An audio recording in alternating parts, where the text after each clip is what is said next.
Hi, everybody. Welcome to Buddy's Writing Show, episode 32. I'm Buddy Gott, and tonight I'm very happy to have with me author LJ Cohen. Welcome to the show. Thanks, buddy. Thanks for inviting me on.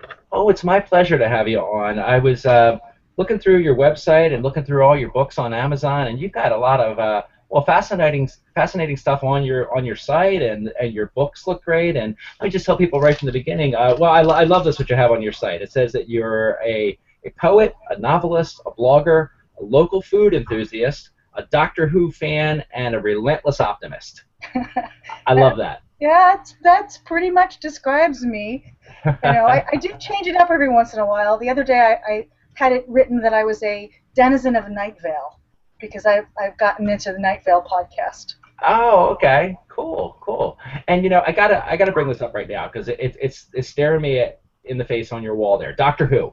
You got some cool stuff back there, God, Doctor Who related. I've been a Doctor Who fan since, let's see, 1972 that the Nixon hearings were on television? I think that's right. So 1972 meant that I was 9 years old, and I couldn't watch Saturday morning cartoons because every station had all of these old guys blathering about, and so I found my way to one of the PBS affiliates and found this weird guy in a scarf and a magic blue box, and so I was hooked ever since. So I will show you what is in my Doctor Who Wall of Fame here. Oh, so, wow, look at that. What you have, it's of course backwards, but that is the remnants of my life-size TARDIS build from Halloween this past year. Oh, wow, that's awesome. I have the poster on the wall, which is a Toulouse-Lautrec of Doctor Who, the Fourth Doctor, and I have that because when I was 12, I joined the Doctor Who Fan Club of America, and that's one of the things you got. Oh, that's very, very cool, especially for a 12-year-old. Wow. I was such a nerd. Let's see. You're a nerd because Doctor Who is awesome. Doctor Who is awesome. Next to that is, in the silver frame, are framed postage stamps from the UK. Somebody on the Plus was living over in UK, and I wired her some money, and she sent me the postcards. I mean, the postage stamps. And then at the top, which you really can't see too well, is a little tiny painting of a hamster dressed up as the Fourth Doctor, and it's Dr. Whomster. Oh, I love that. That's fantastic. So yes, that's my wall of Doctor Who. Oh, that's great. I will talk Doctor Who a little bit more later in the show, but right now I want to get into some of your books that you have out there. Sure. And like I said, you've got quite a bit up there. How long have you been writing? I started writing my first novel 10 years ago this summer. Oh, okay. Wow. And what was your first novel? It's trunked, baby. It will never see the light of day. I actually pulled out some of the first draft of the first page and posted it as a wall of shame on Google Plus, about 4 or 6 months back. It's really, really bad. I think you'll hear most writers say that though when they go back to their earlier works. I was looking at something that I tried to write a novel when I was in junior high school, and oh my God, it's horrible. It's horrible. But hey, you gotta get that first one out of the way, right? And then start somewhere. So that one's trunked. As I said, I've actually written. I'm working on finishing my 10th right now. Oh, so wow. One is trunked. One probably will never get published because I don't really like the story all that much. So it's finished, it's edited, but it's abandoned. Gotcha. One is still in first draft mode and hasn't ever been looked at again. 3 have been published, and then the others are sort of in process in various and sundry stages. Gotcha. Now, what was the first one you had published? The first one I had published was called The Between, which is a story of what happens when Oberon and Titania pick on the wrong mortal to be a pawn in their war. So it was a teenager who discovers that she's really fey and basically ends up turning fairy upside down because she's not anybody's pawn. It was fun to write. Oh, that's great. That's great. Can you hear me right now? Okay. Yes. Okay. I thought maybe I had a microphone issue. Nope. Okay. Oh, that's cool. And that's YA or Well, everybody wants to pigeonhole books. Yes, yeah, they do, and that's not too cool. they're young protagonists, but I have to say I have probably more adult readers than I have teen readers. One of the things I don't do is I don't do love triangles, Mhm. um, and you know, that's really what young adult seems to be more than anything is these incredibly unrealistic love triangles set with magical creatures, and I don't write those kinds of books. Um, Yeah, I think it's best to avoid love triangles. I've tried to avoid them in my personal life because they can be they get nothing but trouble. messy. Get Yeah, yeah, messy. it's just a bad scene any way you look at it. That's So great. I And just write stories, and somebody else can figure out what the genres are. yeah, I like the way you think there because so many people are worried about, oh, it's got to be in this genre, or it's got to be in that. You got to do this, you got to do that. It's if you have a good story that touches people, let them label it however they want, Yeah. like you said. And you've got some other books out too. We were talking about before we went on the air, and I'm really excited to read Future Tense. Future Tense to me sounds really awesome. Can you tell the viewers about that one? I love that story. That story started out with I had this word pop into my head, which was runaway. And Hmm. I'm trying to figure out, well, why am I thinking about a runaway? And from that one word came this image of a young boy, and I had to figure out, well, what was he running from? And it turns out that he wasn't a literal runaway, but he was running away from becoming emotionally attached to people because he saw glimpses of their future. And Oh, everything he sees comes true. And he has tried for years to make things not happen, and he's been stymied at every turn. oh wow. And he's a young teenager in foster care. He's 17. He's about to age out of foster care. And his one goal is to just get out of the foster care system and be on his own so he doesn't have to worry about anybody's futures. And then he sees a vision of what he believes is himself hurting a girl from school that he barely knows. Oh wow, wow. That's really something. So it's an inner city environment. It's gritty, not not a happy place for a lot of kids, but Mhm. um, he's an honorable kid trying to get through as best as he can. Yeah, that's great. And one thing we talked about earlier was that I don't think you see a lot of stories like this, that take place in an inner city that deal with like inner city characters, which I No, think that makes this sound, even extra cool. most of the main protagonists in fantasy and science fiction tend to be more privileged kids, and I really wanted to show something different. I think representation is really important, and I wanted to show kids struggling. Hmm. Well, that one, I think that sounds great. And, I'm going to keep saying the word great because, just looking at your book descriptions, I'm serious. I'm not blowing smoke anywhere here. I mean, Thank your you. books sound great. You've got another one that was released just beginning of the summer, right? Yep, Derelict? Derelict, June 1st. Okay, great, great. And well, I'm not going to give away too much. I'll let you say. I know it has something to do with like some stowaways and Yes, I yeah. describe my elevator pitch for this story is Firefly meets Lost in Space. Oh, well, there you got two. Okay. You're winning me already. Fire. Oh, I love Lost in Space and So Firefly. it's basically it's a group of teenagers who live on a space station, sort of at the ass end of the universe, and all of them have reasons for not wanting to be at that station. And inadvertently, they're tinkering with a derelict spaceship that is actually they use it as a storage facility. It crashed 40 years ago, and they built the space station around it. They inadvertently wake it up. They wake up the AI that's been asleep for 40 years. Oh Thinks wow. thinks the war is still on. Takes Oh off cool. with the kids and is basically trying to kill them. Oh wow. Okay, that is pretty intense. That's So they need to figure out how to get over their mistrust of each other and how to work together so they can actually control the ship and not die. wow. Oh, LJ, that sounds fantastic. It was a lot of fun to write. I loved writing this story. That's great. And actually, there's this a question in the comments related to Derelict. My friend Patrick Stemp, he's also a writer. He wanted to ask you. He said he wanted to buy Derelict, but he doesn't see it on Kobo. and you have some other books on Kobo. You said, is Derelict not there for some reason? I'll go with Amazon if it's not. It's not there because Smashwords hasn't gotten it there yet. I have had significant trouble with getting Smashwords to push books through to Kobo. It took them almost 3 months to get Future Tense there. Oh wow, yeah, I've heard of other writers having similar problems with Smashwords. Oh, what a headache that must be. Yeah, a million and one hassles. Right. And I just want to say hi to a few other people here. We had David Anson check in. He says hello. Carl Sinclair, a writer, also a big Doctor Who fan.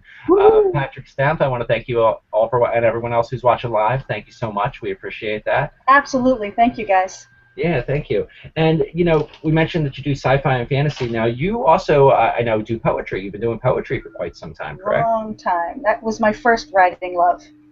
Oh, that's great. As a matter of fact, I saw, I love the name of your blog. I think people should go to your website. It's ljcohen.net. .net. Mm-hmm. Right. And I just saw, even I think it was just over the weekend you posted a poem, correct? Yeah, I posted a poem yesterday. Oh, okay. Well, yeah. I think it was yesterday. Okay. Cool.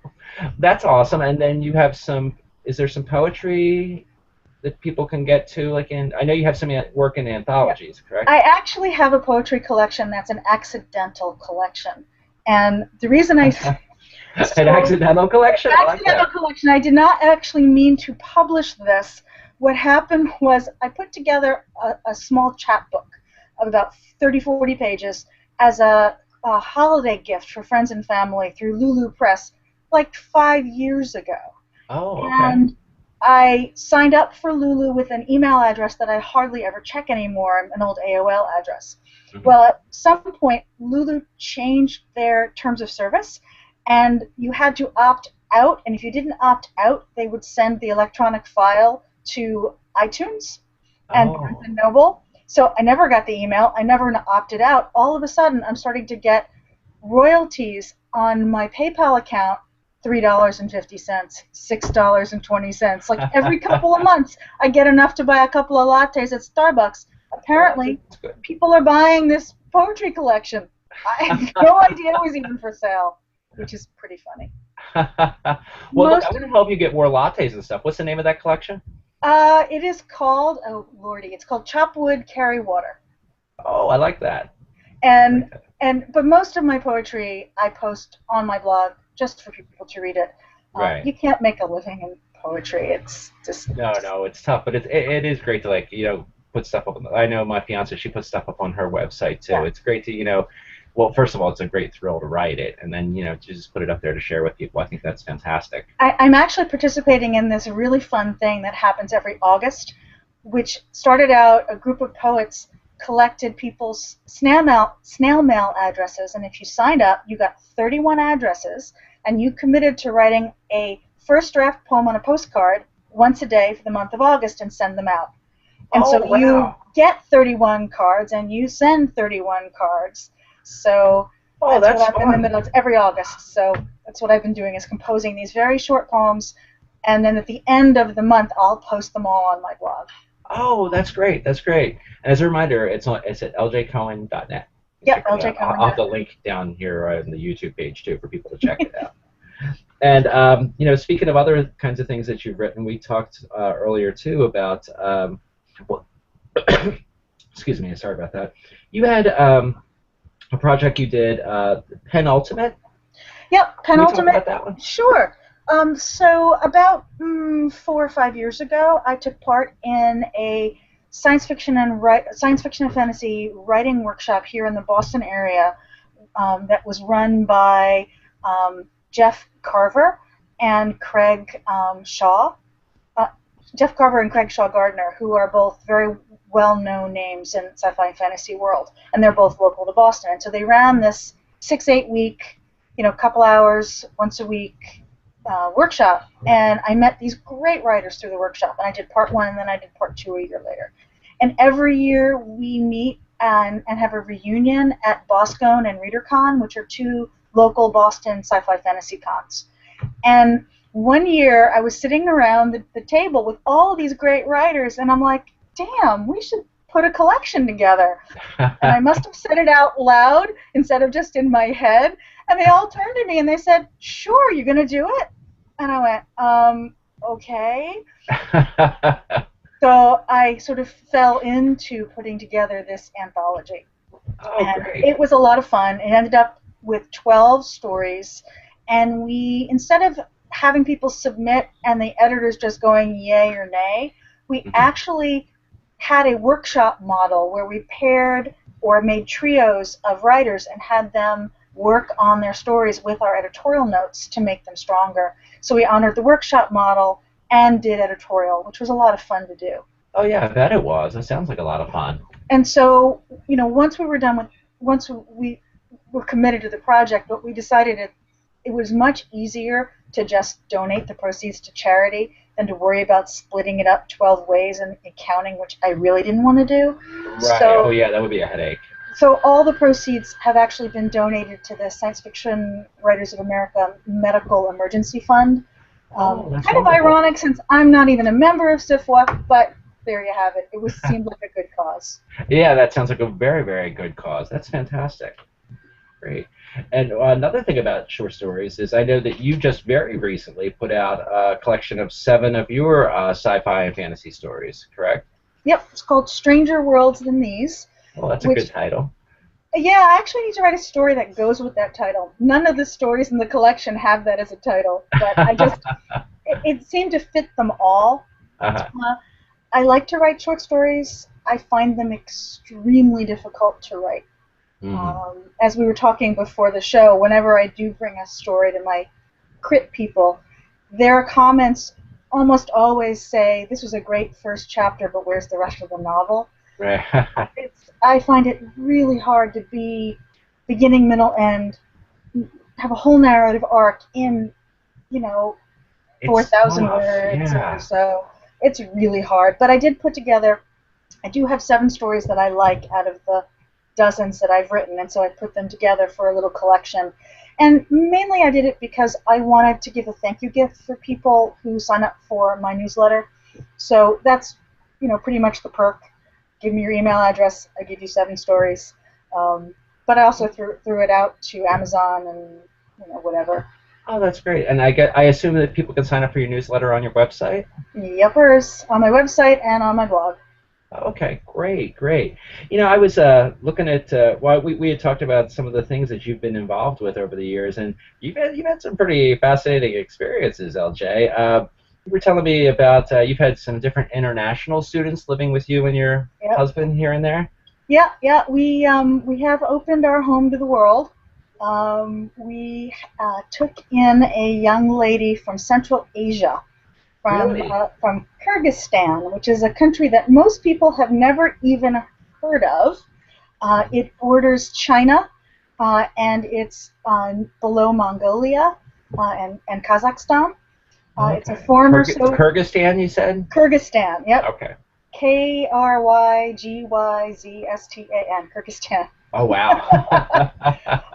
And it's a former Soviet protectorate, and most of the country is very much similar to the landscape of, say, Montana. Oh, interesting. High mountain plain.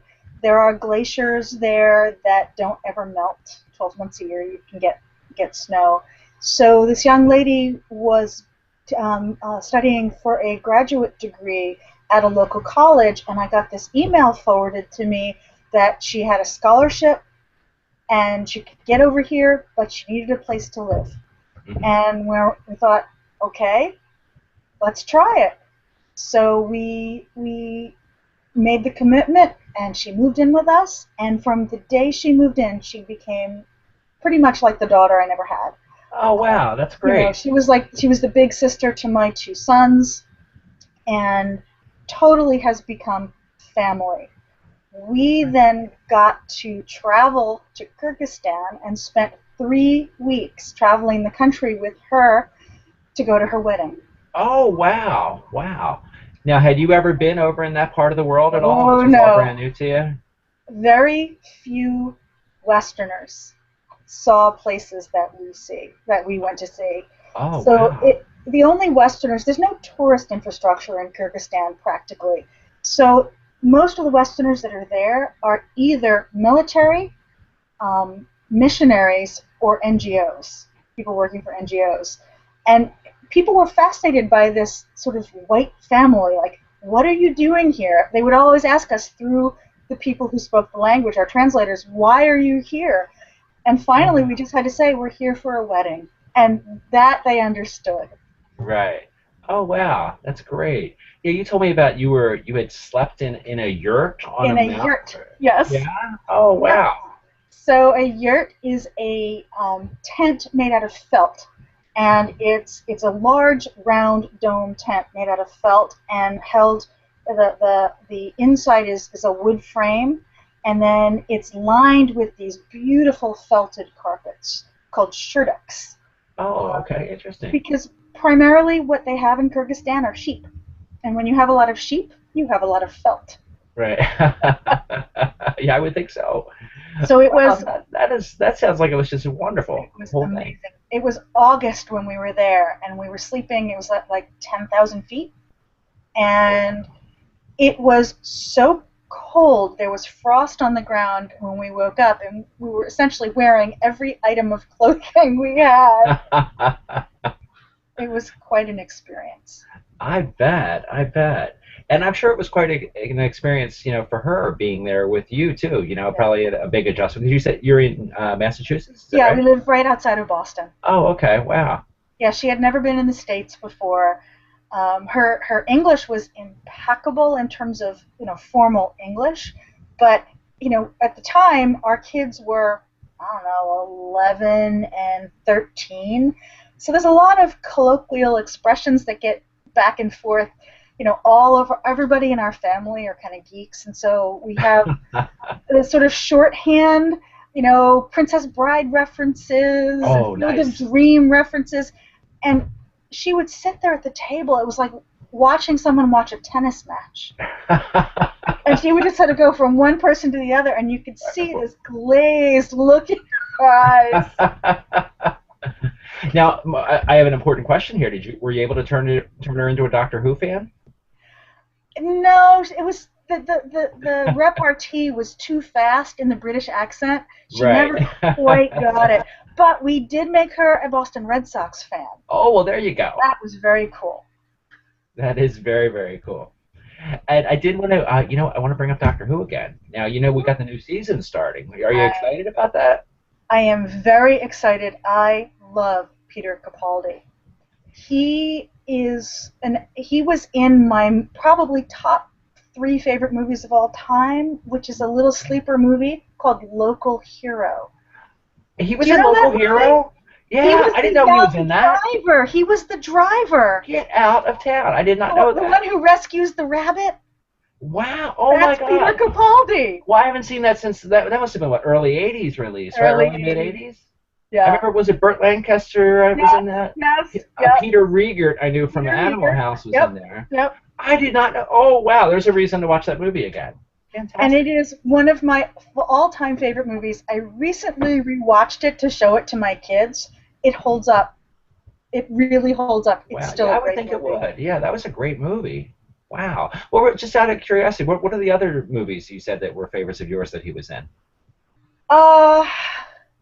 I don't remember off the top of my head, but I've seen him. I've seen clips of him in a bunch of the British shows that he's been in. Mm-hmm. It'll be really interesting to see what he brings to Doctor Who, because he's a solid actor with a ton of credibility and experience, and I believe he's got some directorial credits too. Oh, how about that?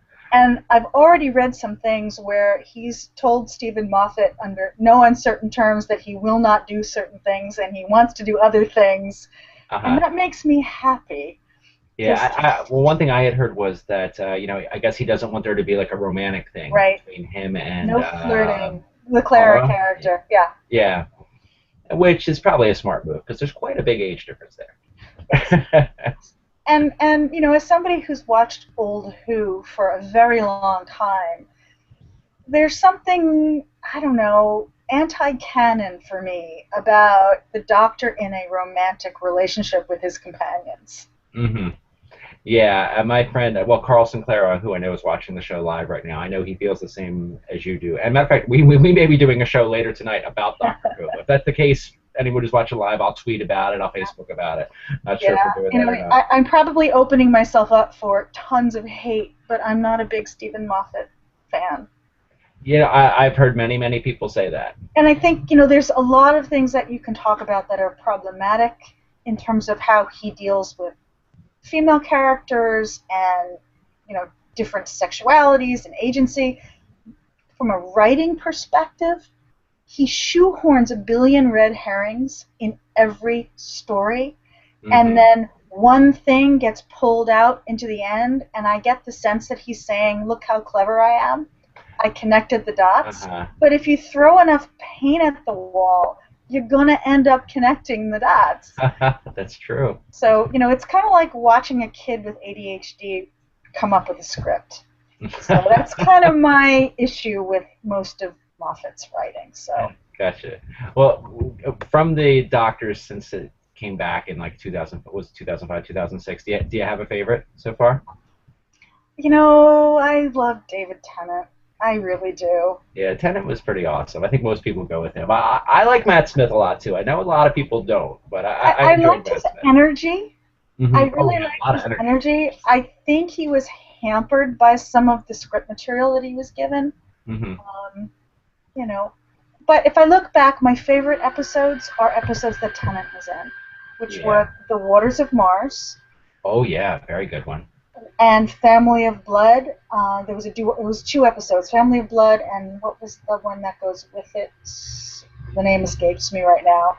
But it was the World War II one with the Mayflies, the family that takes over the bodies of, because they want the TARDIS energy because they only live for a certain amount of time. Oh, right. Oh, yeah, and at the end, he puts one in a mirror, and he makes one the Scarecrow.